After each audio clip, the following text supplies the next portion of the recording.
झारखंड में राज्य परिषद की बैठक, राज्य कैबिनेट की बैठक में लिए गए बड़े फैसले, मंत्रियों के वेतन भत्तों में किया गया संशोधन।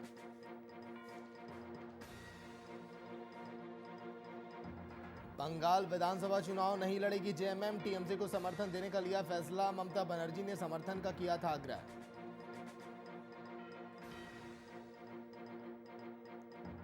जेएमएम का टीएमसी को समर्थन देने पर बीजेपी ने ली चुटकी, बीजेपी प्रवक्ता बोले जेएमएम ने पहले ही मान चुकी थी हार, पीछे हटा ली अपने कदम।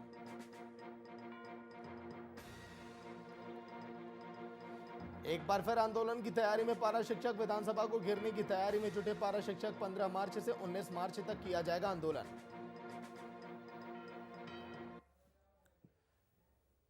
हम साथ साथ हैं। नमस्कार, वीआईपी न्यूज आप देख रहे हैं, मैं आपके साथ सागर मिश्रा। झारखंड में मौसम के साथ ही साथ राजनीति ने भी करवट अब बदल ली है। बंगाल में विधानसभा चुनाव को लेकर चल रही झारखंड का राजनीतिक समीकरण अब साफ हो गया। जहां एक तरफ जेएमएम ने बंगाल में अपना उम्मीदवार नहीं उतारने का फैसला किया, तो वहीं दूसरी तरफ आरजेडी टीएमसी के साथ मैदान में उतरकर अपना समर्थन दे रही है। लेकिन इस पर अब लगातार जारी है आरोप प्रत्यारोप। रिपोर्ट आप देखिए।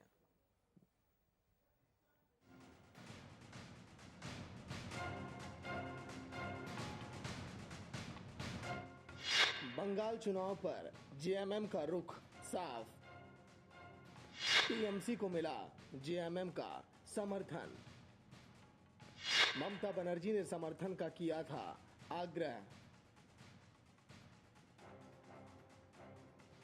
पश्चिम बंगाल विधानसभा चुनाव को लेकर झारखंड में सत्तारूढ़ जेएमएम ने अपना रुख साफ कर दिया है। बंगाल चुनाव में झारखंड के मुख्यमंत्री हेमंत सोरेन की पार्टी जेएमएम ने तृणमूल कांग्रेस को समर्थन देने का ऐलान किया। हेमंत सोरेन ने कहा कि ममता बनर्जी ने समर्थन का आग्रह किया था, उन्होंने फोन भी किया था और पत्र भी लिखा था।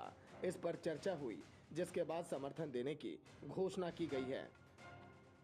टीएमसी सुप्रीमो बंगाल के मुख्यमंत्री ममता बनर्जी जी ने समर्थन का आग्रह किया था और फोन भी किया, उन्होंने पत्र भी लिखा है और इस विषय पर हमारे पार्टी सुप्रीमो से चर्चा भी हुई और काफ़ी विचार मंथन के उपरांत पार्टी सुप्रीमो ने उस दल को समर्थन देने के लिए वहां पर सहमति जताई है जो सांप्रदायिक ताकत को रोक सके। वहीं जेएमएम के टीएमसी को समर्थन देने पर बीजेपी की भी प्रतिक्रिया सामने आई। बीजेपी का कहना है कि जेएमएम पहले ही हार मान चुकी है, वो जानती है कि बंगाल चुनाव में उसका कुछ भी नहीं होने वाला, इसीलिए उसने अपने कदम पीछे ले लिए। देखिए, पश्चिम बंगाल में अपनी निश्चित हार देखकर झारखंड मुक्ति मोर्चा चुनाव से पहले ही मैदान छोड़कर भाग गई। उन्हें पता था कि बिहार में जैसे उनकी स्थिति हुई थी कि बड़ी घोषणाओं के बावजूद उनका बिहार में खाता भी नहीं खुला था, वही स्थिति इनकी पश्चिम बंगाल में होने जा रही थी।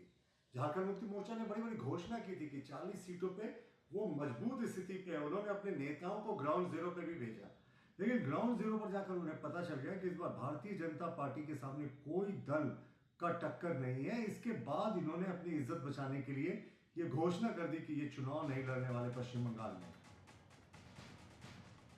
वैसे तो पहले ही लालू यादव की पार्टी आरजेडी मुख्यमंत्री अरविंद केजरीवाल और महाराष्ट्र के मुख्यमंत्री उद्धव ठाकरे ममता का समर्थन कर चुके हैं, मगर ये देखना दिलचस्प होगा कि बंगाल चुनाव में ममता के समर्थन के साथ ही साथ क्या जेएमएम उनके चुनाव प्रचार में भी खड़ी होती है या फिर दूर से ही पानी पिलाएगी। Bureau report, VIP news.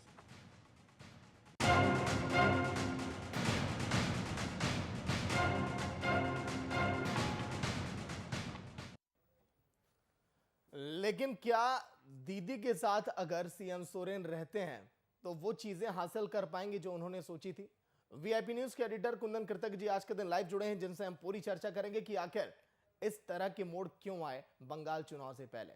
Kundan जी, क्या लग रहा है कि बीजेपी जो विरोधी वोट हैं उसको रोकने के लिए ये स्टंट है ये जेएमएम की तरफ से? कुंदन जी। बिल्कुल सागर, कहें तो अब पश्चिम बंगाल के चुनाव की बात कर लें तो पश्चिम बंगाल के चुनाव में अब बहुत स्पष्ट रूप से दो धड़े आमने सामने होते हुए दिख रहे हैं। तृणमूल कांग्रेस ममता बनर्जी जिसे लीड कर रही हैं और भारतीय जनता पार्टी जिसे प्रधानमंत्री नरेंद्र मोदी लीड कर रहे हैं।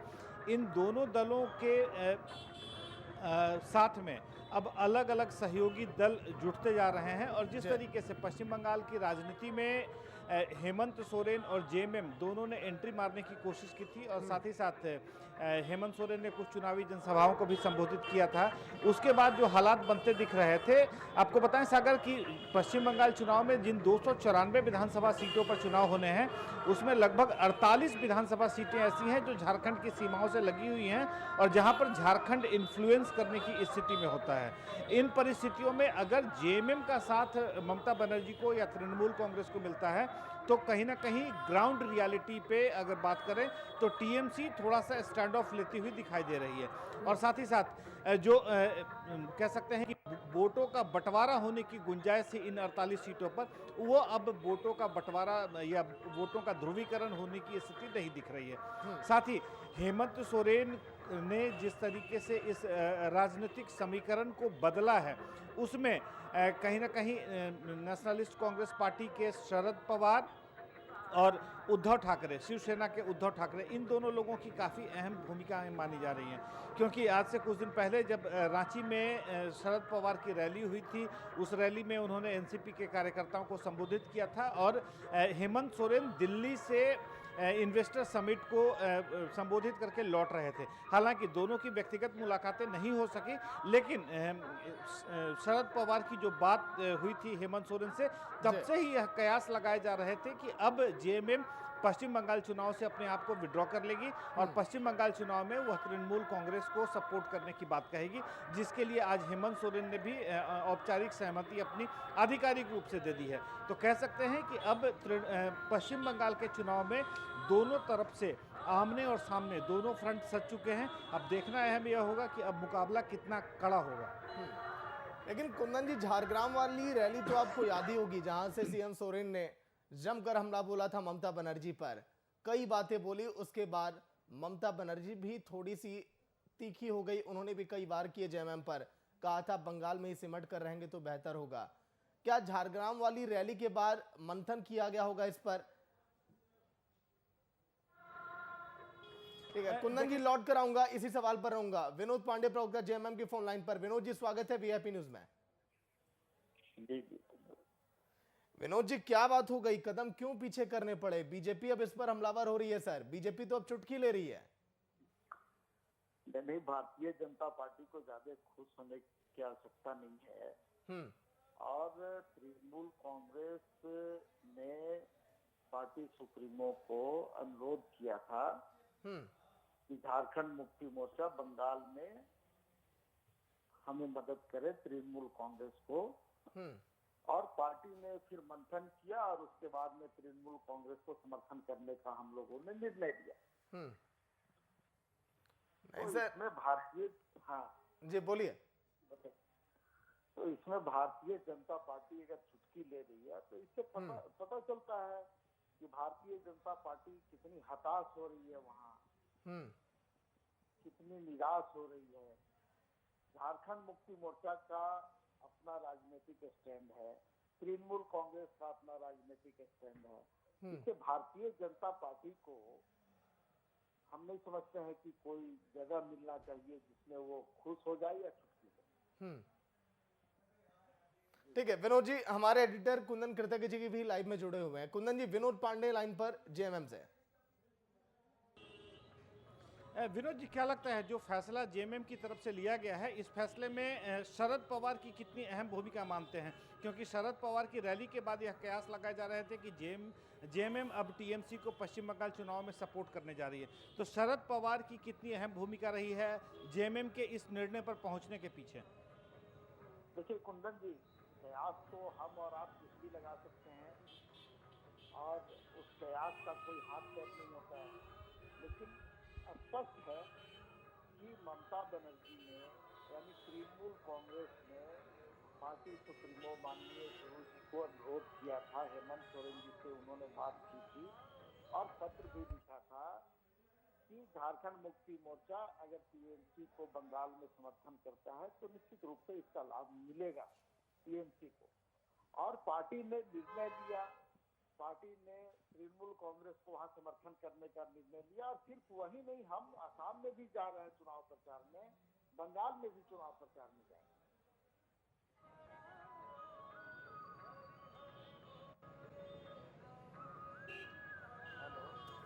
कुंदन जी, आवाज मिल पा रही है ना आपको?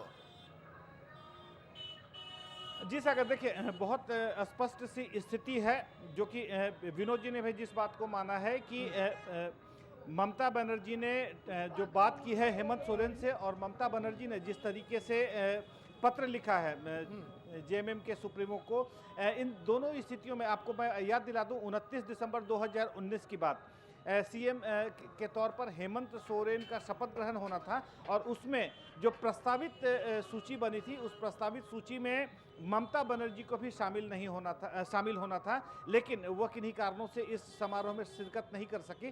तो पहले से दोनों दलों के बीच में बहुत दोस्ताना रिश्ते रहे हैं, लेकिन कहीं ना कहीं राजनीतिक ग्राउंड को बढ़ाने के लिए, राजनीतिक पोजीशन को एस्टैब्लिश करने के लिए जेएमएम ने एक तकनीकी चाल चली थी और शायद उसका लाभ भी मिला है। और अब जब टीएमसी की तरफ से औपचारिक निमंत्रण या कह लें औपचारिक इनविटेशन इन्हें मिला है, तब जाकर बातें बनी हैं। आप कह सकते हैं कि ममता बनर्जी इस बार भारतीय जनता पार्टी से चुनाव लड़ने के लिए कोई कोर कसर उठाकर छोड़ने वाली नहीं है, और शायद इसी का नतीजा है कि तेजस्वी यादव ने भी अपनी सहमति पश्चिम बंगाल चुनाव में टीएमसी को देने की बात कही है। हालांकि जब दोनों दल मिलकर पश्चिम बंगाल चुनाव में साथ पहुंचेंगे तो शायद ममता बनर्जी का जो धरातल है वो थोड़ा और मजबूत हो जाएगा।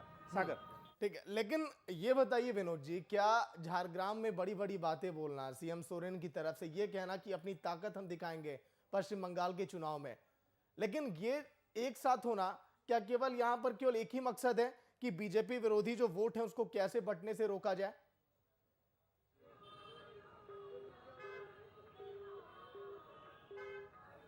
चलिए विनोद जी, शुक्रिया आपका, आवाज आपकी नहीं मिल पा रही है। कुंदन जी, एक सवाल जो हमारा था आपसे झारखंड से, झारग्राम की रैली से जुड़ा हुआ, जब ममता बनर्जी हमलावर हो गई थी सीएम सोरेन पर, उन्होंने कहा था पहले आप अपनी राज्य की समस्याओं को निपटाइए, फिर बंगाल में अपने पांव आप पसारिएगा। कुंदन जी, देखिए सागर, यह बात एस्टैब्लिश्ड है, स्थापित है कि टीएमसी और जेएमएम के बीच में कहीं से कोई वैचारिक मतभेद नहीं रहा है। इधर जेएमएम और दूसरी तरफ टीएमसी की बातें कर लें तो दोनों पार्टियों ने अगर तीसरे धड़े की या तीसरे मोर्चे की अगर उसके प्रस्तावना की बात कर लें, उसे स्थापित करने की बात कर लें, तो हमेशा दोनों दल बहुत ही मुखर होकर सामने आते रहे हैं। तो कहा यह जा सकता है कि दोनों दलों के बीच में वैचारिक मतभेद कभी नहीं रहा। ममता बनर्जी और सीएम सोरेन के बीच में बहुत ही दोस्ताना रिश्ते हैं। ऐसे में जेएमएम ने जो एक पॉलिटिकल स्टैंड लेने की कोशिश की थी, अपनी राजनीतिक कोशिश की थी, शायद उसमें हेमंत सोरेन सफल हुए और शायद इसी का नतीजा रहा कि ममता बनर्जी ने औपचारिक रूप से हेमंत सोरेन से आग्रह किया और जिसका इंतजार जेएमएम और हेमंत सोरेन दोनों कर रहे थे कि जब तक कोई औपचारिक हमें प्रस्ताव नहीं मिलेगा तब तक हम अपने इस स्टैंड पर कायम रहेंगे। और शायद यही वजह रहा कि जैसे ही ममता बनर्जी की तरफ से औपचारिक इन्विटेशन या कह लें कि एक ऑफिशियल प्रपोजल आया है, हेमंत सोरेन और जेएमएम ने उस पर सहमति दे दी है। तो कुल मिलाकर कह सकते हैं कि जो स्थिति बन पड़ी है उस स्थिति में यही मामला सामने आ रहा है कि जेएमएम और टीएमसी दोनों अब पश्चिम बंगाल में कंधे से कंधा मिलाकर भाजपा का सामना करेंगे, और साथ ही इस दो कंधों में अगर कोई तीसरा कंधा मिलने जा रहा है तो वह है तेजस्वी यादव का। सागर, लेकिन जेएमएम का एक भी सीटों पर चुनाव ना लड़ना बंगाल के अंदर, केवल समर्थन दे देना, क्या जेएमएम भी ये जानती है कुंदन जी कि हम बेशक एक भी सीटों पर चुनाव लड़े, हमें वो सफलता हाथ नहीं लगेगी, एक भी सीटें हम जीत कर हम आगे नहीं बढ़ सकते हैं, क्योंकि इसी पर राजी हो जाना, क्या लगता है?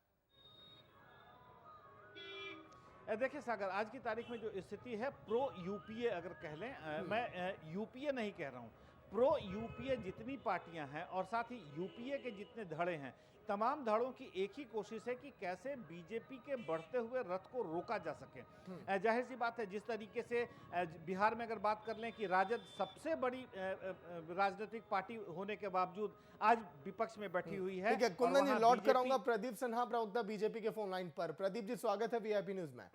जी नमस्ते। प्रदीप जी, क्या टीएमसी अब मजबूत हो रही है, ये बात आपको खल रही है जेएमएम अगर उनके साथ मिल गई? क्योंकि आरोप लगाना कि जेएमएम अपने कदम पीछे कर लिए, उन्हें बखूबी पता था वो कुछ नहीं कर सकती।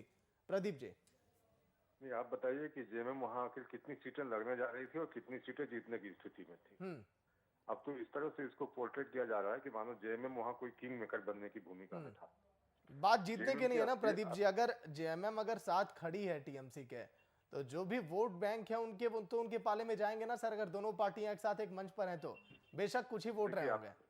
देखिए, मैं आपको बता रहा हूँ कि बिहार के जब चुनाव होने वाले थे तो इसी तरह की पोस्टरिंग जेएमएम ने की थी कि हमको भी सीट चाहिए वहां चुनाव लड़ने के लिए। और आरजेडी और ये कांग्रेस पार्टी जो आप यूपीए का आप कह रहे हैं, किसी ने इसको तवज्जो नहीं दिया और एक सीट नहीं दी वहां लड़ने के लिए गठबंधन में, भले ही अपने बूते लगे वो और हारे भी। अब उसी तरह की पोस्टरिंग बंगाल में भी की थी। हेमंत सोरेन गए थे, सभा करके कहा था कि अब शुरुआत कर दिया, हमने बिगुल फूंक दिया, यहाँ पूरे कुनबे के साथ गए थे। जब दीदी ने चुनौती दी कि अगर आप इस तरह से करेंगे हम भी झारखंड में जाकर करेंगे, इनको डर के मारे इनको कदम वापस खींचना पड़ा। ये नहीं है कि कोई बहुत बड़ा त्याग कर रहा है, डर से कदम वापस खींचा है। और इस तरह की कोई कहीं कोई इनकी पकड़ नहीं वहां कि ये कुछ प्रभावित कर सके। कोई वोट बैंक नहीं है। देखिए, जब बृहद झारखंड की बात करते हैं तो उड़ीसा में चुनाव हो तो वहां चुनाव लड़ेंगे, बंगाल में चुनाव हो तो बिहार में चुनाव हो तो वहां लड़ेंगे। कुछ नहीं करना, चुनाव वहां पर और अपनी महत्व कहीं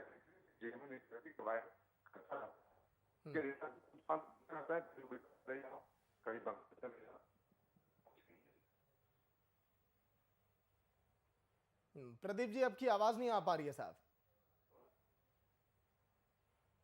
प्रदीप जी सुन पा रहे हैं? चलिए, शुक्रिया प्रदीप जी बातचीत के लिए वीआईपी न्यूज में। तो कुंदन जी, जो सवाल जवाब इस वक्त चल रहा है वो बीजेपी का बार बार यही कहना कि जेएमएम को पता था बखूबी कि हम कुछ भी नहीं करने वाले, इसीलिए उनके साथ हम मिल गए।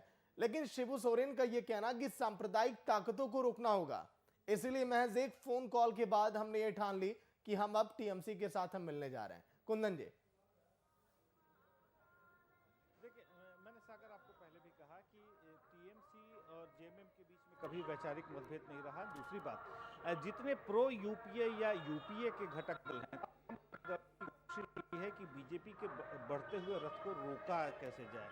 और जाहिर सी बात है कि बिहार में, जो मैं आपको अभी आपसे थोड़ी देर पहले चर्चा कर रहा था, कि बिहार में सबसे बड़ी राजनीतिक पार्टी होने के बावजूद राजद आज की तारीख में विपक्ष में बैठी है और भारतीय जनता पार्टी दूसरे नंबर पर है और तीसरे नंबर पर जदयू है, जिसका मुखिया सूबे की सरकार चला रहा है। तो ऐसे में तमाम जो विपक्षी पार्टियां हैं, जो एंटी एनडीए पार्टियां हैं, उन तमाम पार्टियों की मंशा यही है कि बीजेपी के बढ़ते हुए रथ को रोकना है।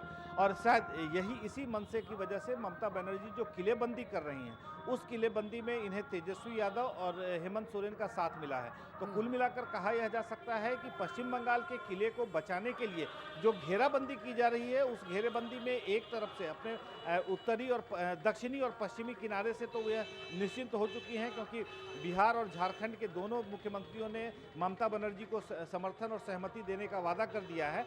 अब देखना अहम यह होगा कि ममता बनर्जी अपने इस किले को 2 मई को बचा पाती हैं या नहीं बचा पाती हैं। और सबसे अहम यह होगा कि अगर बाकी के राजनीतिक दल, वो चाहे पश्चिम बंगाल में उनका कोई वर्चस्व हो ना हो, उनका कोई वोट बैंक हो ना हो, अगर बाकी राजनीतिक दलों का समर्थन ममता बनर्जी जुटाने में सफल हो जाती हैं तो शायद आने वाला जो चुनाव है पश्चिम बंगाल का, वो काफी दिलचस्प हो जाएगा। सागर, लेकिन कुंदन जी, आजसू का बीजेपी के साथ जाना, जेएमएम का टीएमसी के साथ जाना, अब बात कर लेते हैं आजसू और जेएमएम की। इन दोनों पार्टियों में किसका रोल अहम होने वाला है कुंदन जी? देखिए, आजसू की बात अगर सागर करें तो आजसू आज की तारीख में जिस परिस्थिति में झारखंड में है, अगर आजसू के स्थापना से लेकर अब तक कह लें तो इनका ग्राफ काफ़ी उतार चढ़ाव भरा रहा है। बीजेपी से रिश्ते बनते भी हैं इनके, बीजेपी से रिश्ते बिगड़ते भी हैं। इनके विधायकों की संख्या सदन में बढ़ जाती है, फिर विधायकों की सदन में संख्या घट भी जाती है। सुदेश महतो पार्टी सुप्रीमो के तौर पर चुनाव जीतते हैं, चुनाव हारते हैं, तो ये तमाम चीज़ें उतार चढ़ाव भरी चलती रहती हैं। आजसू के साथ सागर सबसे अहम बात यह है कि जिस तरीके से जेएमएम ने एक बहुत ही स्ट्रैटेजिक कार्ड खेला था कि झारखंड के सटे हुए जो 48 विधानसभा क्षेत्र हैं उन क्षेत्रों पर जेएमएम फोकस करने की कोशिश कर रही थी। लेकिन आजसू की बात करें तो आजसू का कोई वोट बैंक उन इलाकों में नहीं है जिन इलाकों में जेएमएम का फोकस था, और खास करके पश्चिम बंगाल के उन जो झारखंड और बिहार के सीमावर्ती इलाके हैं उन इलाकों में आदिवासी बहुल इलाके बहुत सारे हैं, तो शायद जेएमएम को उन इलाकों में एडवांटेज मिल सकता है। लेकिन आजसू महज भारतीय जनता पार्टी की एक पिछलग्गू पार्टी के तौर पर है, और खास करके पश्चिम बंगाल में बिना कैडर के, बिना किसी जनाधार के जो चुनाव लड़ने की बात की जा रही है, तो भारतीय जनता पार्टी ने केवल और केवल झारखंड में आजसू के साथ अपने गठबंधन को बचाए रखने के लिए उन्होंने यह एक स्ट्रैटेजिक कार्ड खेला है। कुंदन जी, लौट कर आऊंगा। शैलेंद्र प्रसाद आरजेडी से फोन लाइन पर प्रवक्ता है। शैलेंद्र जी, स्वागत है वीआईपी न्यूज में। जी नमस्कार। शैलेंद्र जी, सभी पार्टियां टीएमसी के साथ खड़ी हो चुकी हैं बंगाल में बीजेपी की ताकतों को रोकने के लिए, ये कहना है बीजेपी का। क्या सर सही है ये सर? और कितना समर्थन मिलेगा और कितना परचम लहरेगा इन तमाम पार्टियों के मिलने के बाद टीएमसी का? शैलेंद्र जी।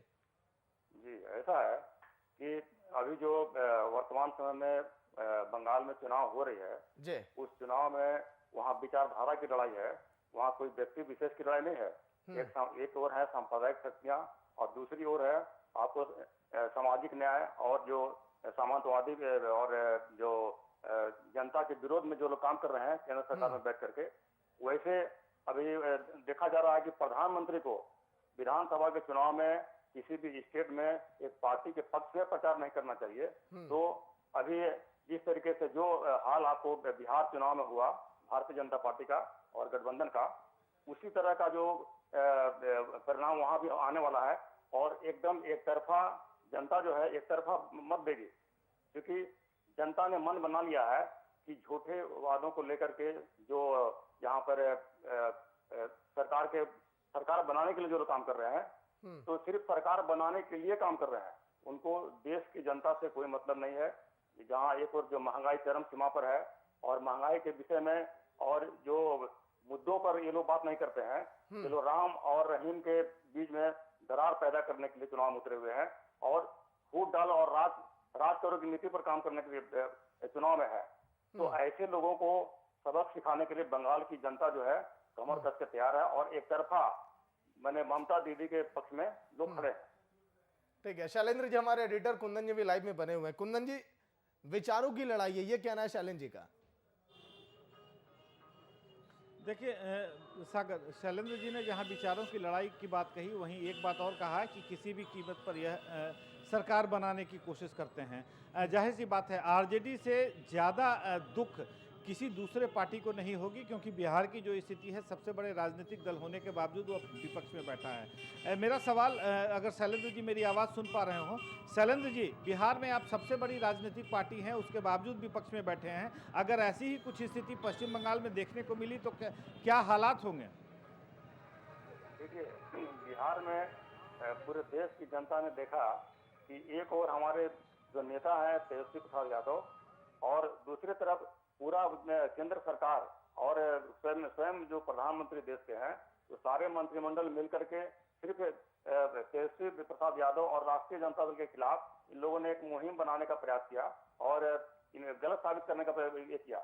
लेकिन जिस तरीके से अभी का जो चुनाव चल रहा है, जो जारी है और राज्यों में भी, तो महंगाई के खिलाफ में जनता जैसे बिहार में खड़ी थी और बेरोजगारी के खिलाफ में इन लोगों ने कहा था कि 2 करोड़ प्रति वर्ष नौजवानों को रोजगार दिया जाएगा, 10 करोड़ 5 वर्षों में रोजगार मिलना चाहिए था। ये और बाद में कहा गया कि जुमला है।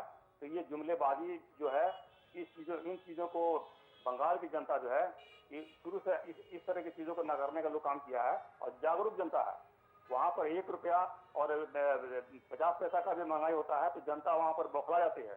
और इसलिए अभी तो भ्रष्टाचार के साथ साथ हर एक चीजों का जो मूल्यों में जो आप देख रहे हैं इजाफा देख रहे हैं, पेट्रोलियम पदार्थ का जो मामला है, आपको इन सारी चीजों को लेकर के जनता गोलबंद है। और इन लोगों को मालूम है ये जो दंगाई पार्टी है और ये जहाँ इन लोग जाते हैं इन लोगों को जनता से दूर तक मैंने कोई मतलब नहीं। ठीक है शैलेंद्र जी, जो उम्मीदें लगाए बैठे उन उम्मीदें आप वो उम्मीदें कितनी खरी उतरेंगी आने वाला वक्त बताएगा। बहुत बहुत शुक्रिया वीआईपी न्यूज में बातचीत के लिए।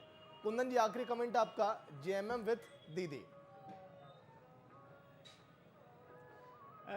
देखिए सागर, आखिरी कमेंट के तौर पर मैं यही कहूँगा कि ममता बनर्जी ने पश्चिम बंगाल के किले की किलेबंदी शुरू कर दी है और देखना अहम यह होगा कि इनकी किलेबंदी कितनी सफल हो पाती है। खास करके दो प्रमुख पार्टियां जो पड़ोसी राज्य बिहार और झारखंड है, इसकी दो प्रमुख पार्टियों के समर्थन मिलने से कहीं ना कहीं ममता बनर्जी का भी साहस और उत्साह बढ़ा होगा। टीएमसी के कार्यकर्ताओं के साहस और उत्साह में बढ़ोतरी हुई होगी। अब अहम यह है कि बाकी पूरे किले को किस तरीके से वो अभेद्य बना पाती हैं ये तो वक्त बताएगा, लेकिन उस किले में सुराख करने के लिए, सुरंग बनाने के लिए बीजेपी भी कोई कोर कसर नहीं छोड़ रखेगी। सागर, चलिए बहुत बहुत शुक्रिया कुंदन जी चर्चा में शामिल होने के लिए। बंगाल चुनाव पर जेएमएम का रुख साफ है, लेकिन बीजेपी का ये कहना कि कुछ भी कर ले जेएमएम, कुछ भी हासिल नहीं होने वाला है बंगाल चुनाव में। आजसू का साथ बीजेपी के साथ, जेएमएम का साथ, टीएमसी के साथ, लेकिन क्या साथों से तस्वीरें बदलेंगी? आरजेडी का यह कहना कि हम सांप्रदायिक ताकतों को और विचारों की जो लड़ाई है उसको हम रोकना चाहते हैं और हम ही वहां पर जीत प्राप्त करेंगे। आने वाला वक्त बताएगा।